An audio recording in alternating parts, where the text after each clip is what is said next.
Ooh, one of them is out of order. Oh, one of your fluorescent bulbs are Ooh, down. shame on us. Get this set up.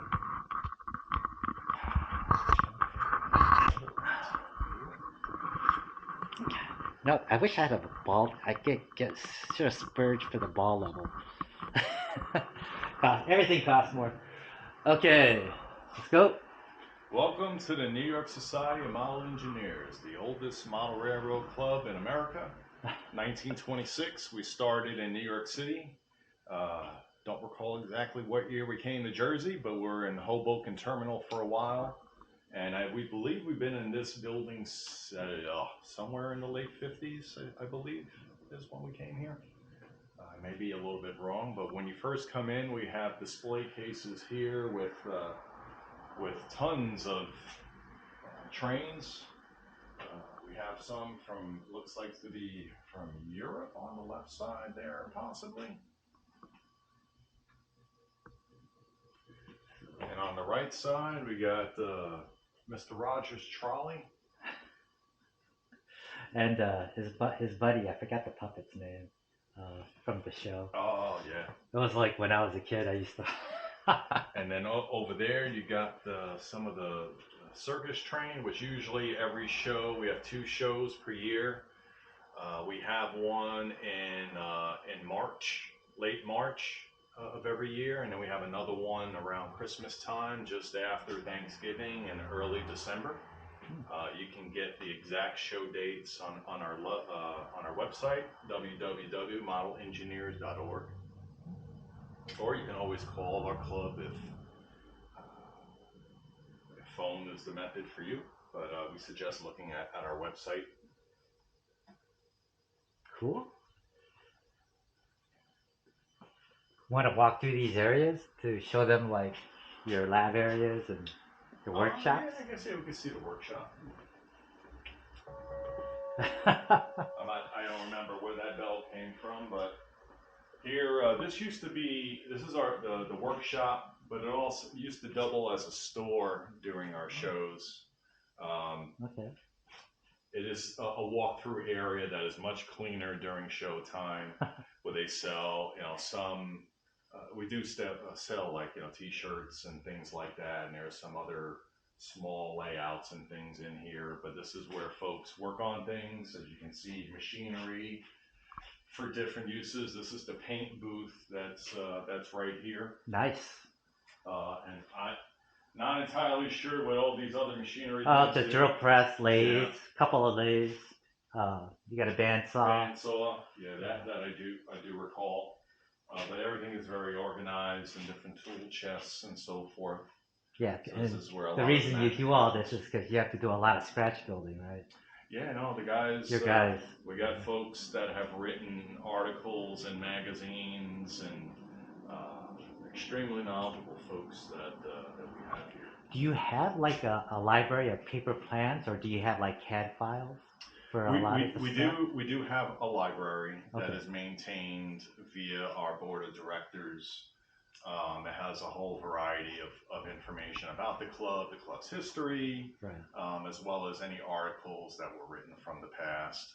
So for like parts that you gotta fabricate, you have like I would blueprints. I would tend to think so. Can't say that with certainty, but I'm told the library is extensive. Yeah, I mean for this you need exact measurements and stuff, or else, and you gotta scale them down from the real, if they're real blueprints or if they're the blueprints for the toy parts. So, I mean that's a pretty nice setup, pretty elaborate. Yeah, no, from my understanding, they pretty much have everything they need here to do what they need to do. Yeah.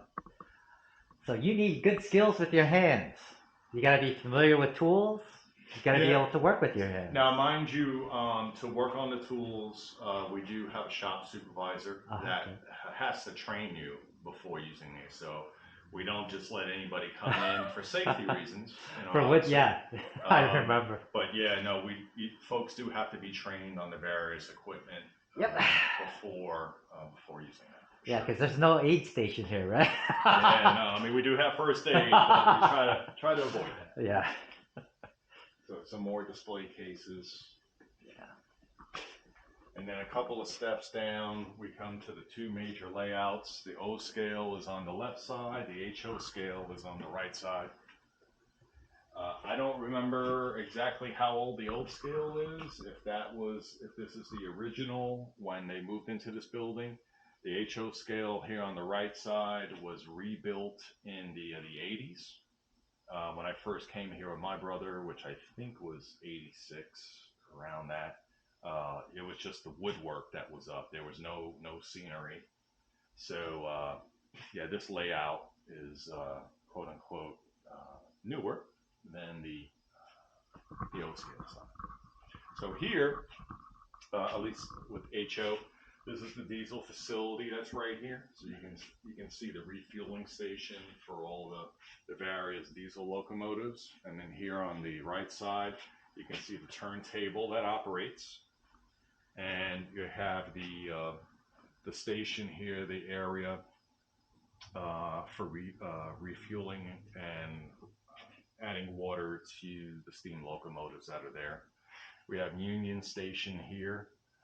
They have it labeled as Hoboken, but it's actually Union Station that's on the main line. So you got a mix between diesel and steam? Absolutely. Yeah, there's any model, any era, locomotive, train is welcome here. Okay. It's not just limited to a certain era. Now you should be able to see down there underneath. That's our staging area.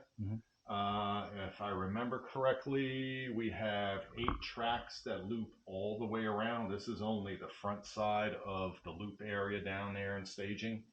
And then we have 8 stub tracks that you can't see that are further in where we store trains for during the show. So when we operate, that is the beginning and the end point of our main line. So a train comes out from what you can see there, it comes up underneath and comes out right here.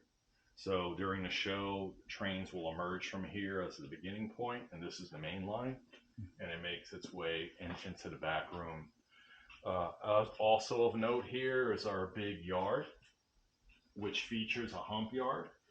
So we'll normally have during the show, it'll take cars out of the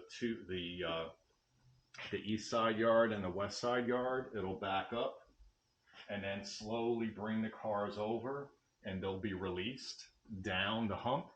And we have air compressors that are underneath that shoots up air through the middle of the tracks to slow the cars down so they don't slam into each other and derail. Yeah. So we have the functional hump yard that operates during the show. Got the full Monty back there. So. Yeah, no, it's cool, man. It's really cool. This is just one of the various industries we have here.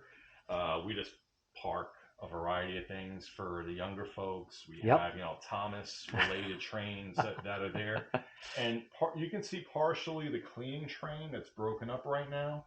But this is the tank car that has the chemicals. The cleaner? In there. Yeah, actually, it's mineral spirits. Okay. It's actually labeled on there. Okay. And then these cars usually trail behind this, and or actually is it in front? But these would have rolls of cloth, which you cannot see.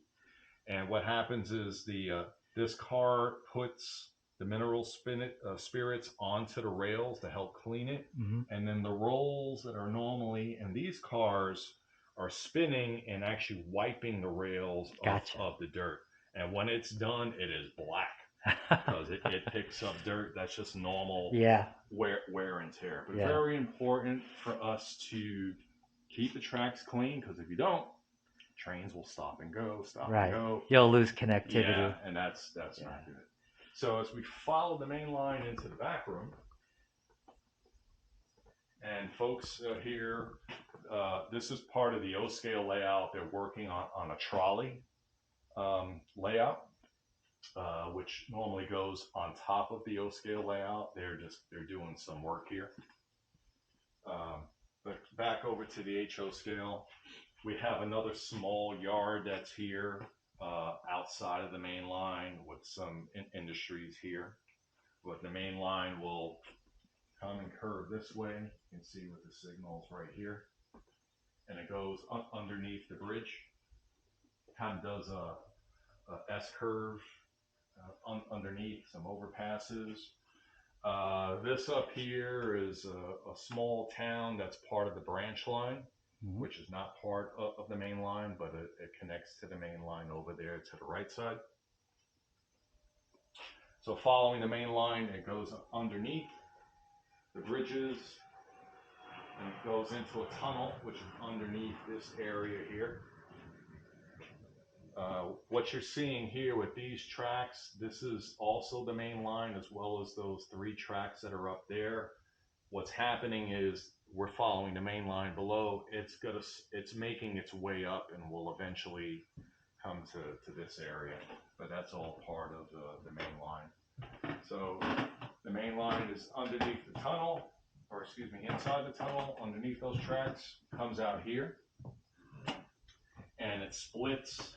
This is the yard lead that's going to go into the yards that we saw within the front room. But the main line is on the 2 outside tracks and goes into this tunnel. And we're now leaving the back room and we're going back into the front room. There's a lot of activity going on here. You have more of the branch line and different facilities that are here. What we followed from the back room are the 3 tracks that are right there. It's going to go underneath that trestle, which is also the main line. The 2 tracks that you see up there is the main line. We'll eventually get there. And at the highest point that you see, that's the coal branch that comes off the main line when the main line is at its highest point or close to its highest point in the back room. But just to follow how we were going, we got the 3 tracks that were there. We were just following. It goes underneath that trestle. We got a signal bridge that's there. And we're following the main line here. There's more branch line activity all over here. Another small little city area. Following the main line underneath these two bridges. Or a bridge and an overpass. So 3 tracks are coming here. Now we're going to be coming into the beginning of the yards. So that middle track, that's the yard lead. Eventually, as you can see, comes into our yards, also leads to the diesel facilities and so forth. The main line that we were following from the beginning of the layout is now right here on this track. The opposite direction is over here, and the main line is following straight down where you see the signals. So we'll continue that way. Okay, let's take a brief pause here.